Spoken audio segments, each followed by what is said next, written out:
Hi guys and welcome back to my channel. On this video, I'm going to be teaching you the basics of contouring your face using Vice Cosmetics Aura collection. So if you're interested on how I managed to achieve this look for today, just keep on watching.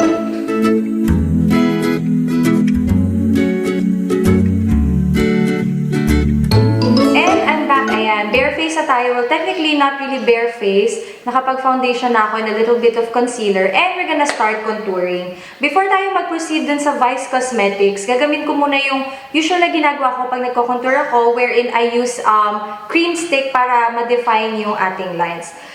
Now, let's begin with our contouring. Basically, when you contour your face, you contour the parts that you want to hide. So, if you have like a bigger cheek or a prominent jawline or a bigger forehead, like for me, I have a hairline that's uneven. Now, let's proceed with the blending. So, you just blend it like how you would normally blend your foundation, but staying in the areas where you want to keep the contour. My advice when you're doing your contouring using cream sticks is not to go heavy-handed on it because you don't want to have a really thickly contoured face. You want just a natural contour that when somebody takes your photo, you have like a natural shape to your face. So as you can see, there's already a bit of a difference compared to how we started with just a plain foundation. Don't worry if it's not too obvious because we're going to be using a powder to contour all over our face again after we set this all up. Kukuha tayo ng a little bit of the setting powder with our damp sponge. Tapos, ikakat lang natin siya dito. Like that. Yan. And then you're gonna let that stay. And proceed with setting the rest of your face. And now, we're gonna proceed using our Vice Cosmetics Aura Contour. Hindi ko pa ito nagagamit ever, so this is sort of a first impression na din. Isa-swatch ko muna siya sa hand ko, sa arm ko. And there you go. It's slightly pigmented, so tatry lang natin very lightly muna na i-apply natin siya sa cheeks natin para hindi magmukhang may pasa tayo sa face. Personally, ang ginagawa ko is just to make an imaginary line from dito sa top ng earlobes ninyo, ng ears, pababa dito. But you're just gonna go halfway. Wow, sobrang pigmented nito. And then blend it up. Blend it up para magkaroon ka ng definition ng line dito and then it's blended out upward. Kapag happy ka na, proceed tayo sa kabilang side. So nakikita niyo ba yung difference? Medyo meron na tayong contour dito pero mas dinedefine pa natin siya. And I really like the color na napili ko. This one is in POrshur. And match siya sa skin ko kasi minsan nahirap sa akin to find the right contour shade kasi sobrang puti ko. Sometimes it looks a bit grayish on my skin. But this one is a little bit warm yung shade niya. So perfect lang siya. I think I'll add a little bit more kasi hindi siya masyadong nakikita sa screen. Ayan. So as you can see, meron na agad tayong parang instantly pumayat yung cheek natin. Kapag happy ka na sa pagkaka-blend ng cheek contour mo, you can proceed contouring dito naman sa jawline. So you're just gonna go under the jaw para lang magkaroon ng definition, pero not too much. Like, ayan, sobrang pigmented kasi nito, so nagmumukha siyang sobrang mapula. You just easily blend that out. You can even get yung blending sponge na ginamit nyo kanina with the foundation and then tap on that para hindi naman ganun ka-harsh yung pagkaka-contour niya. And then, proceed contouring your hairline dito sa taas ng forehead. A different brush, a round brush, na medyo mas malambot ng konti para hindi ganun ka-intense yung pagkaka-contour. One more contouring technique na lagi ko nakikita rin with other makeup enthusiasts or makeup vloggers is the figure of 3 contouring technique where you just make an imaginary figure of 3, like from your forehead to your cheeks to your jawline. So it's like figure of 3. 3. Like that. Para lang maging seamless yung pagkaka-contour niya. And as you can see, iba na talaga siya dito sa kabilang side kasi dito, ito pa lang yung nalalagay natin and wala pa dito. Compare dito sa kabila. And proceed naman tayo sa ating nose line.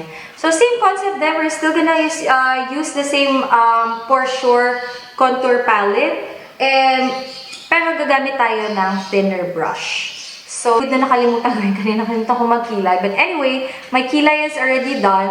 So, kasi mahalaga na nakagawa na yung kilay ninyo before you even start contouring. Kasi for me, this is my point of reference when I'm doing my nose line. So, when I say point of reference, nagsistart kasi ako when I do my nose line from here dito sa top ng aking nose line and then going down. Uy, gusto ko yung color nito. Maganda siya. Look slimmer or thinner sa photos. Depende kung gaano kalipis ninyong gagawin yung pagkakakontour ninyo. Pero for me, ayoko naman ng sobrang nipis. So, you have to make sure that this is blended out nicely or properly kasi ayaw mo naman na mag-step out ka. Yes, maganda nga siya sa picture, pero kapag lumabas ka naman ng bahay, nakita ka ng mga kapitbahay mo or ng friends mo, meron kang dalawang very harsh lines sa nose mo. So, just blend it out. So for the blush, we're gonna use again from Vice Cosmetics, the Aura Blush in the shade Winner. Gusto ko to kasi very pink siya, and if you've watched any of my other videos, mananotice niyo that I'm really into this shade of pink kasi feeling ko mas nako-complement niya yung skin tone ko. So, before natin siya gamitin sa face natin, is-swatch lang natin siya to see how pigmented this one is. And ayan siya. You can see. Konti lang muna, tap off, and apply on the apples of our cheeks.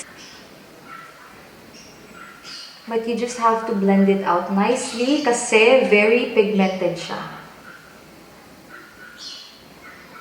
They have other shades as well, pero like what I said, I'm just very drawn to this shade of pink kasi parang feeling ko if I use a lighter shade of pink, parang I look pale. Very light lang dapat kayo. Actually, I'm not even dabbing the brush onto my face. I'm just using the tip. Sobrang nag-brush off lang ako. So, sobrang sulit to ah. Sobrang sulit siya for its price. Kasi, a little goes a long way. Babe, ano masasabi mo sa kulay ng blush? It's very pigmented. Wow. And the shades is a little bit astonishing. Mukha ba ako sinampal in person? Kasi iba siya when it comes, kapag na-record mo na siya on video, and iba rin siya, of course, in person. Mukha ba ako sinampal, babe? Gusto ko sampalin yung kabila mo. Sampalin yung kanan mo, tapos i-blush mo yung kabila. Para magpantay. So, pag-compare natin kung mukha ba talagang sinampal. Important thing when you're doing, when you contour your face, of course, is to highlight. Kasi partner yan, contour and highlight. The highlight that I'm going to be using for today, again, of course, is from Vice Cosmetics. This is Aura Glow in Shimmering. Ayan. Light the top of the cheeks and whatever other parts of the face needs highlighting. May mga fall off to. May mga tumatalsik pa.